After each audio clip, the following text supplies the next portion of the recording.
Have you ever wondered how susceptible your mind is to influence and control? It's a fascinating conundrum, isn't it?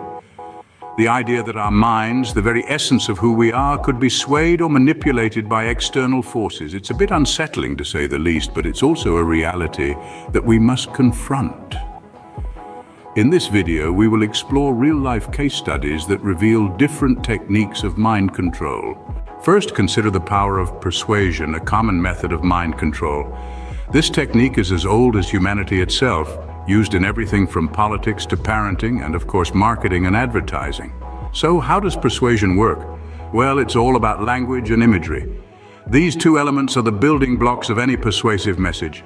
Language is used to construct compelling arguments and evoke emotions, while imagery helps to create a vivid mental picture that supports the verbal message. Consider the world of advertising. Advertisers are masters of persuasion.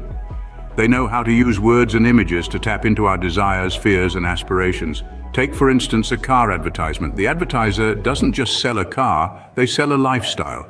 They use persuasive language to create a narrative around the car, positioning it as a symbol of success, freedom, or adventure. The images they use, whether it's a sleek vehicle speeding down an open road or a happy family on a road trip, further reinforce this narrative. But it's not just about selling products. Persuasion is also used to influence our beliefs and decisions. Politicians use it to win our votes, news outlets use it to shape our opinions, and influencers use it to sway our preferences. However, the real power of persuasion lies not in its overt use, but in its subtlety. It works best when we don't realize we're being persuaded. It's the restaurant menu that describes a dish in such mouth-watering terms that you can almost taste it. It's the salesperson who makes you feel like you're getting a great deal, even if you're spending more than you planned. It's the friend who convinces you to try something new, not through force, but through a well-told story. The power of persuasion is in its ability to make us believe that we're making our own decisions, that we're in control, when in reality we're being guided by the invisible hand of someone else's influence. The power of persuasion lies in its subtlety, making us believe we're making our own decisions when we're actually being guided by others. Another powerful tool in the arsenal of mind control is social pressure and conformity. This is a concept that has been studied extensively in the field of psychology, and it's fascinating how it can shape our behavior, thoughts, and even our perceptions of reality. Social pressure, or the influence that is exerted by a group majority, is a powerful force. It may be subtle, perhaps a raised eyebrow or a chuckle at an out-of-place comment, or it may be overt, like outright criticism or ostracism. Either way, it's a tool that can be used to manipulate, to control, to make us conform to a certain way of thinking or behaving. This pressure to conform can be seen in various social experiments. For instance, the Asch conformity experiments conducted in the 1950s demonstrated how people were willing to ignore their own perceptions and agree with a group's incorrect judgment, simply to avoid being the odd one out. Then there's the infamous Stanford prison experiment, where ordinary students, assigned the roles of guards and prisoners, conformed to their roles so completely that the experiment had to be stopped due to ethical concerns. These examples show the lengths to which we can go to fit in, to avoid standing out, to avoid conflict. And of course, this fear of rejection, this need for acceptance, is exploited by cults and manipulative groups. Using isolation from outside influences, these groups can create a new normal, a new standard to which members must conform. Any dissent is treated as betrayal, as an attack on the group. And so members conform, they follow, they obey.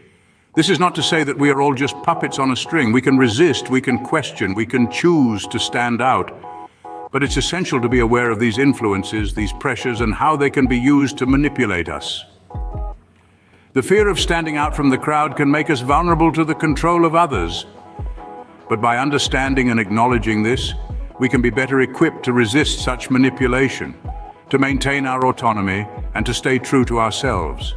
Fear and intimidation, though more overt, are also effective techniques of mind control.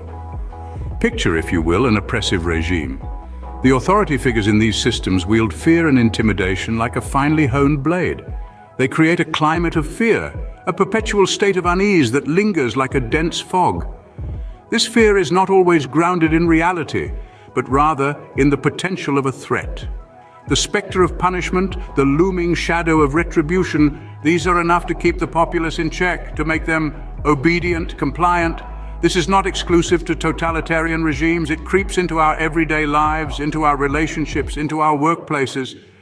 Abusive partners, for instance, often utilize fear and intimidation to control their victims. They may use verbal threats, physical violence, or emotional manipulation.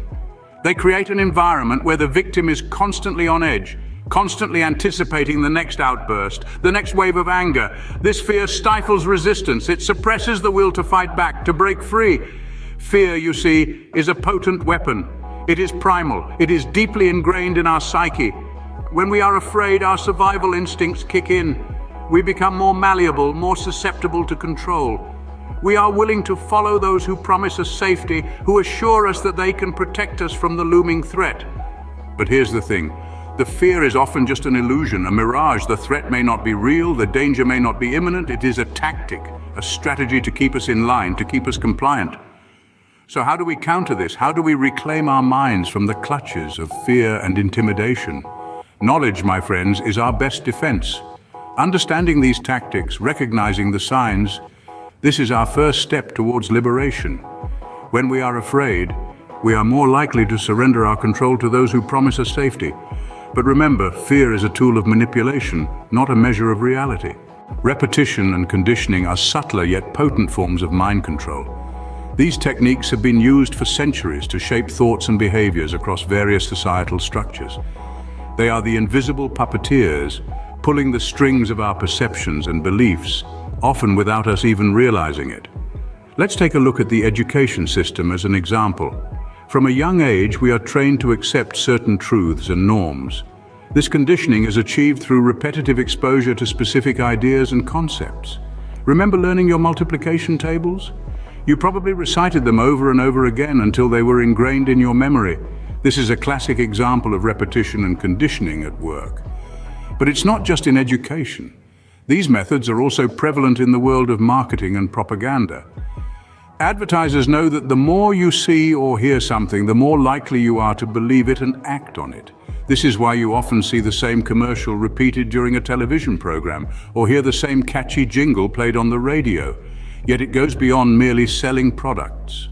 Propaganda, whether political or otherwise, often uses repetition to implant certain ideas or beliefs in the minds of the public. By repeating a particular message, it becomes familiar, and familiarity can breed acceptance.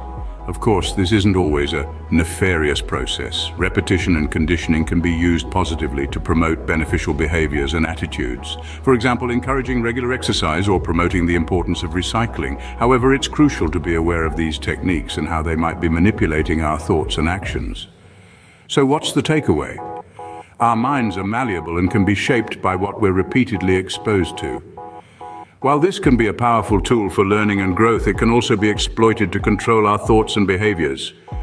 Through repetition and conditioning, our minds can be trained to accept and even embrace certain ideas or behaviors. So, how do people control your mind? A compelling question indeed. We've been on quite a journey exploring the intricacies of the human mind and its susceptibility to influence. Let's take a moment now to distill what we've learned.